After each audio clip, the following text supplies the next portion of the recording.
नाशिक पश्चिम विधानसभा मतदारसंघात आज भाजपा तसेच उबाठा गटात राडा बघायला मिळालाय। सिडकोतील सावतानगर परिसरात पैसे वाटत असल्याच्या कारणावरून उबाठा गटांच्या कार्यकर्त्यांमध्ये चांगलीच धुमश्चक्री झाली।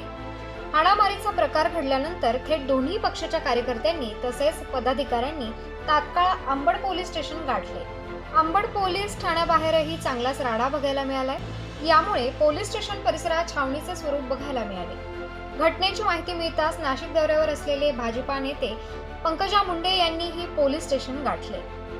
नेत्या पंकजाताई मुंडे यांच्या सभेचं आयोजन केलेलं होतं आणि त्या सभेमध्येच आमचे सर्व मुख्य शाळे असतील, राकेश डोमचे असतील, या सगळ्यांचा निरोप आला की सावतानगर येथे पैशांचं वाटप विरोधकांकडून सुरू आहे आणि त्यामुळे ते बघण्याकरता ते सभेतनं उठून सर्व हे कार्यकर्ते प्रदीप चव्हाण, गौरव केदारे हे सर्वजण ते बघण्याकरता गेले आणि तिथे गेल्यानंतर जवळपास 25 ते 30 गाड्या आल्या आणि त्यांनी डायरेक्ट हल्ला या सगळ्या कार्यकर्त्यांवर केलेला आहे। कोणी डोक्यात त्यांना लागलेलं आहे, एकाने तर गोळीबार केलेला आहे आणि दुसरा जो प्रदीप चव्हाण आहे याच्या हातावर चॉपर मारल्यामुळे त्याचा हात रक्तबंबाळ झाला आहे, मोठी जखम त्याला झालेली आहे। त्यामुळे असं कृत्य हे निषेधार्ह आहे, कारण निवडणूक ही लोकशाहीसाठी असते, लोकशाही बळकटीकरणाकरता असते आणि हे जर प्रकार होत असतील तर मला वाटतं अत्यंत निंदनीय आणि चुकीचं आहे। त्यातही एक महिला उमेदवार मी स्वतः त्यांच्या समोर लढते आहे आणि महिलेच्या विरुद्ध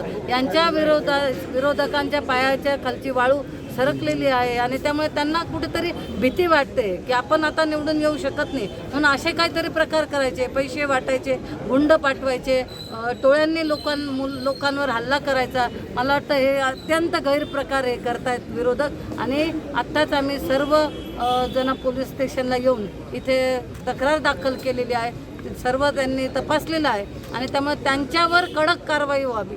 जे कोणी याच्यात सामील असतील त्यांना ही निवडणूक कारण सुरळीतपणे पार पाडण्याकरता असे जे कोणी कृत्य करत असतील त्यांच्यावर कडक कारवाई होणं अपेक्षित आहे। त्यांच्यावर गुन्हे नोंदवणं अपेक्षित आहे आणि त्यामुळे लवकरच यांच्यावर काही ना काही गुन्हा दाखल होईल। या घटनेचे वृत्त समजताच पोलीस आयुक्त संदीप कर्णिक यांनी तात्काळ अंबड पोलीस ठाण्यात धाव घेतली व घटनेची माहिती समजून घेतली।